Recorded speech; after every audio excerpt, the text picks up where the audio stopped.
So there's a couple of themes that I'm pushing this year. One is the theme that everybody's equal at the foot of the cross, no matter what you've done, no matter what you're doing, no matter what you plan to do. Everybody's equal at the foot of the cross. That's a given. And the second one is this whole idea that I'm going to try and turn everybody into a Bible scholar. So I think that we can do that. The Reformed Church has committed itself to that. I'm very committed to it. I want to see that everybody here is, well, I want to see this congregation as the best biblically informed possible of any congregation in town. And that's the approach that we're taking. We're using a narrative form. We're going through the Gospel of John right now. And I think it's kind of cool to do that. I've seen some results from that already. And yeah, I want to make a Bible scholar out of everybody. That means you too, Dick. We're going to make a Bible scholar out of you, all right? So this week, you know, this is the 42nd Easter Sunday that I've done. And somebody came up to me this week and said, "What are you going to preach about?" And I have a stock answer for that. I say, God.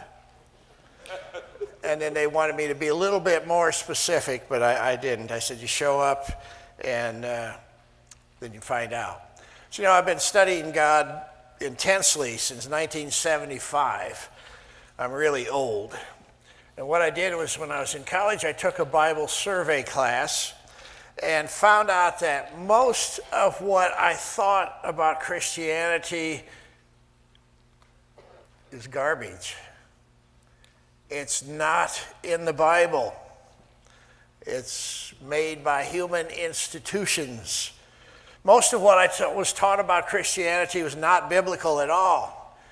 And in dialoguing with the teacher, that he says, well, most leaders of churches don't read the instruction manual. Most of them just simply don't pay attention to the scriptures. And that kind of excited me in a sort of a way, made me very curious. So I went for a double major and got into a New Testament literature major. Then I went to seminary twice, studied things like systematic theology. And you know, there's one thing that I learned about God that I can't ever get out of my mind. One thing that I learned about God is that he is definitely his own boss. That God has what theologians call sovereign freedom. God does what God wants to do, not what I want him to do. He can't be pinned down to anything. We can ask him to do things for us, but he can and does say no. We can demand things from him, but he doesn't always do what we ask. We can't control God. Now, wouldn't it be great if we could? You know, we have this leaky roof above the door there. And the people who are going to repair it say we need a week of dry weather before we could do that. Well, we haven't had a week of dry weather yet this year. And they said, why don't you pray about that? And my response was, well, you know, I've prayed for the weather before, and God pretty much has that planned, and he doesn't really want me to alter his plans on that. He does what he wants there. But wouldn't it be great if I could control the weather with God, you know, and just say, here, I want it to be between 40 and 80 degrees all the time, and rain only from 3 a.m. to 6 a.m. So that just enough so I don't have to run my sprinklers, and everything would be cool. Wouldn't it be great if we could control God if you're single and you're looking for a spouse or a partner, and you have him bring one to you? Or wouldn't it be great if you could control God next time you walk into Wesco and say, I'm going to buy a lottery ticket, I want you to give me the winning ticket so I don't ever have to work again or whatever? But wouldn't it be great if you could control God and have him heal diseases? Boy, if he gave me that ability, you know what I'd do right after this service? I mean, after I eat a large quantity of ham and mashed potatoes, I would go to the hospital and heal everybody there. Put Trinity Health out of business. Because That's what I'd like to do. But that's not going to happen. Wouldn't it be great if God was kind of like Amazon, you know? You put in an order in the form of a prayer, and 2 days later, whatever you prayed for arrives on your porch. Not by necessarily a blue truck with a smiley face on it, but by a couple of big angels who just plop it down on your porch. Next day delivery by the angelic hosts. But God cannot be controlled. We probably wish we could control God. And I think that's part of the reason that we have crucifixes, you know, that we like to show God pinned to the cross so that we can control him. But our cross is empty. He cannot be pinned down. One of my all-time favorite movies is The Lion, the Witch, and the Wardrobe, based on the Chronicles of Narnia by C.S. Lewis. And Jesus in that movie is played by, he's called Aslan, and he's played by this lion. And this is a scene from the movie. And look at the compassionate look on the lion's face there. And you see in that movie, well, the kids say several times, but he is not a tame lion. He cannot be pinned down unless he chooses to do so. So we're going to look at that through the narrative today. We're looking at John chapter 20 and a few other verses. This will explain some of what was going on there. Early on Sunday morning, while it was still dark, Mary Magdalene came to the tomb and found that the stone had been rolled away from the entrance. She ran and found Simon Peter and the other disciple, the one whom Jesus loved. She said, "They have taken the Lord's body out of the tomb, and we don't know where they have put him." You know, it was Sunday morning that she did this because she was Jewish, and you can't move things if you're a Jew on Saturday because that's the Sabbath. So they had to wait until Sunday morning. She waited until the sun came up because, you know, they didn't have flashlights in those days. And she went to the tomb. Seeing that, she ran and found Peter, which is kind of an unusual thing because Peter had just betrayed Jesus. You know, he had denied he even knew him, and yet Peter was still the leader kind of the disciples, even after this denial. And then she found the other disciple, John, the disciple whom Jesus loved. And that's such a curious phrase in the Gospel of John, too. He always refers to himself as the disciple whom Jesus loved. Now, the Greek language has 4 words for love, and when Jesus talks about that, he usually uses the word agape, which is a sacrificial love. But here he uses the word phileo. It's a kind of brotherly, sibling sort of love. We get the word philanthropy from that. It's phileo plus anthropos, which means man. So philanthropy means love of man, and that's where that word comes from. But you can imagine Mary here, despairing. She had watched Jesus receive that beating that probably would have killed him, and then she saw him on the cross, and now his body was missing. Had to be an incredible situation for her. So the narrative goes on like this. Peter and the other disciple started out for the tomb. They were both running, but the other disciple outran Peter and reached the tomb first. He stooped and looked in and saw the linen wrappings lying there, but he didn't go in. Then Simon Peter arrived and went inside. He also noticed the linen wrappings lying there, while the cloth that had covered Jesus' head was folded up and lying apart from the other wrappings. Now, if the body was stolen, why'd they unwrap it first? You know, that's just one of the observations that you can make with this passage. And then it says that John ran faster than Peter, which has no significance that I can think of. And then it says that the headcloth was folded up. Now, the dean of students where I went to college said that's proof that you need to make your bed. You can't, because Jesus did, okay? But I'm certain that it was a very unusual sight. It goes on, says this. Then the disciple who had reached the tomb first also went in, and he saw and believed. For until then they still hadn't understood the scriptures that said Jesus must rise from the dead. And then they went home. So it dawned on them. So they were looking into this tomb, that Jesus would rise from the dead. It dawned on them that Jesus could not be pinned down. He was pinned to a cross and died. He let the world do that to him, but it was temporary. He could not stay pinned down. Now, Mary was standing outside the tomb crying, and as she wept, she stooped and looked in. She saw two white-robed angels, one sitting at the head and the other at the foot of the place where the body of Jesus had been lying. "Dear woman, why are you crying?" the angels asked her. Well, she probably didn't know that they were angels. I can't prove this, but I think we all encounter angels all the time.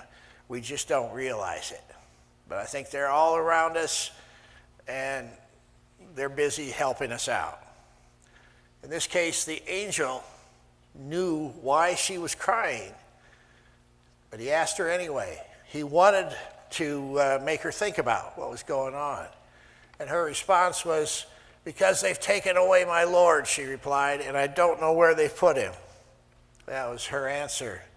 She had to be both heartbroken and disgusted. Heartbroken that he was dead, disgusted by the way he had to die, and now they stole his body. So she turned to leave and saw someone standing there. It was Jesus, but she didn't recognize him. "Dear woman, why are you crying?" Jesus asked her. "Who are you looking for?" Why didn't she recognize him? Probably because she was weeping, because she was full of tears. And none of us can see things clearly when we're grieving. It's just a fact of life. She thought he was the gardener. "Sir," she said, "if you've taken him away, tell me where you've put him and I'll go and get him." "Mary," Jesus said. She turned to him and cried out, "Rabboni," which is Hebrew for teacher. So there's the point of recognition. Try to imagine what's going through her mind at this time. She watched his beating, she watched his crucifixion, and now he's standing in front of her alive. And there's a curious statement here. He says, "Don't cling to me," Jesus said, "for I haven't yet ascended to the Father, but go find my brothers and tell them I'm ascending to my Father and your Father, to my God and your God." Mary Magdalene found the disciples and told them, "I've seen the Lord." Then she gave him his message. Now that phrase, "don't cling to me," sounds really out of place. Now, what in the world is that doing there? And I've tried to figure that out over the years, and I only come up with one answer that's remotely satisfying. And that is that quite often when they did quotes, they used capital letters. And in the Greek, if your handwriting was a little messy, they didn't have Microsoft in those days. If your handwriting was a little messy, the letters could easily be misconstrued. But if you look at the phrase, "don't cling to me," and you put it next to the phrase, "don't be afraid," they look very similar in capital Greek letters. And in the other Gospels, it does say, "don't be afraid." And that's the best explanation I can come up with for that. It says that he's ascending, his body is healing, and he's doing that to show us that we're going to have a new heavenly body one day. He's getting ready to go and prepare a place for us, and then he'll come back and get us when it's ready. He let himself be pinned down to a cross, offering himself as a ransom for us. But he did not stay pinned down, and he is not pinned down today. And if you follow Jesus, you are not pinned down either. This world tries its best to pin you down with expectations. Your children, if you have adult children, they have expectations of you that you can't live up to. If you have parents, they have expectations of you that you probably can't live up to. Your so-called friends have expectations of you. Maybe even your spouse. Don't you get tired of trying to live up to other people's expectations? Don't you get tired of having to live up to other people's standards? Paul interprets how Jesus set us free from this. He set us free from living by the standards imposed on us by others. We'll take a quick look at his interpretation of this whole crucifixion event from Galatians chapter 2. He says, we Jews, and he was writing to a Jewish audience, we Jews know that we have no advantage of birth over non-Jewish sinners. We know very well that we are not set right with God by rule keeping, but only through personal faith in Jesus Christ. How do we know? We tried it. And we had the best system of rules the world has ever seen. The Jews of Jesus' day had 613 rules, which were impossible to remember, let alone keep. And here he says that the reason Jesus did what he did is so that by trusting Jesus to save you, that is the only way to be right with God, is to have this personal faith in Jesus Christ. He goes on, he says, convinced that no human being can please God by self-improvement, we believed in Jesus as the Messiah so that we might be set right with God, right before God by trusting in the Messiah, not by trying to be good. Isn't that cool? Trusting in the Messiah is how you get right with God. You know, you get in the chair, trust, just as you trust the chair to hold you up, you trust Jesus to save you. That's how you get right with God. Not by following a bunch of rules. Not by living up to other people's standards. That's how you get it. Now, Paul goes on with this, and in his typical emphatic way of saying things, what actually took place is this. I tried keeping rules and working my head off to please God, and it didn't work.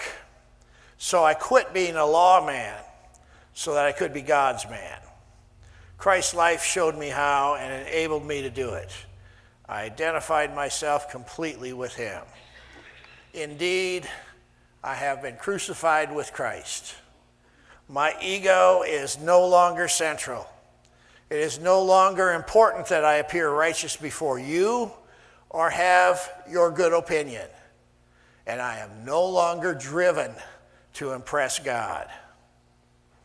Now think about that. Crucified with Christ. And what that's done. Your ego is no longer central.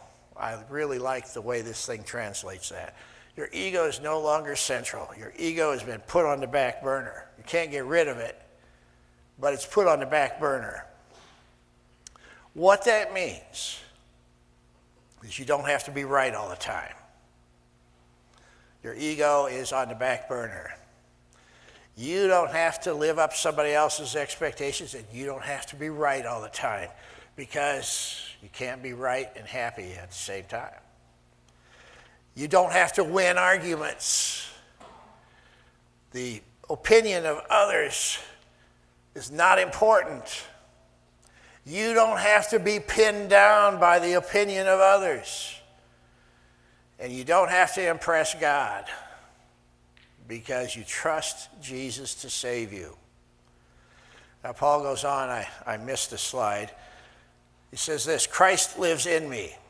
The life you see me living is not mine, but is lived by faith in the Son of God who loved me and gave himself for me. I am not going to go back on that. He says to live by faith. It's much simpler and much happier. Jesus gave us one major commandment. Treat others the way you want to be treated. That's what the Bible's all about. See, when you trust Jesus to save you and live this way, the rest won't be as important. You're not going to be pinned down by this any longer. So today I'm going to invite you to renew your faith through the sacrament of the Lord's Supper. It reminds us of what Jesus did for us. So let's remember how he was willingly pinned down for us, but he did not stay pinned down. He rose. And now he releases us from those things which pin us down. Think of these things as you receive the Lord's Supper. Now, when Jesus put this together, he did it so that we would remember the sacrifice he made on the cross. He was pinned down for us. And the night before that happened, he took the bread as he was sharing a meal with his students. He took the bread and he broke it. He said, "This is my body which is broken for you. As often as you do this, do so in remembrance of me." And then after the meal, he took the cup. It was a ceremonial thing with a Seder meal. And he blessed it. And he says, "This cup is the new covenant in my blood. As often as you drink of this, do so in remembrance of me."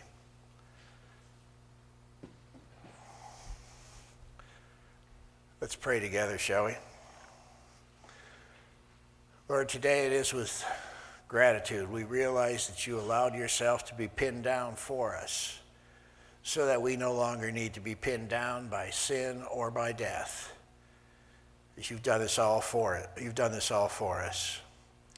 So we invite you to speak to us anew through this sacrament and enable it to be a blessing to our faith, a stepping stone of growing closer to you. Amen. As always, thanks again for joining us. We have 2 services on Sunday morning, and if you're in town, we'd invite you to come, once at 9 o'clock and once at 11 o'clock. And if you wish to support Layton Bethel, you can go to laytonbethel.org and follow the steps there on our website. Or you can just look at this QR code, scan it in with your phone, and you can give through Secure Give, and all your gifts will go directly into our account. Thank you so much, and we'll see you next week.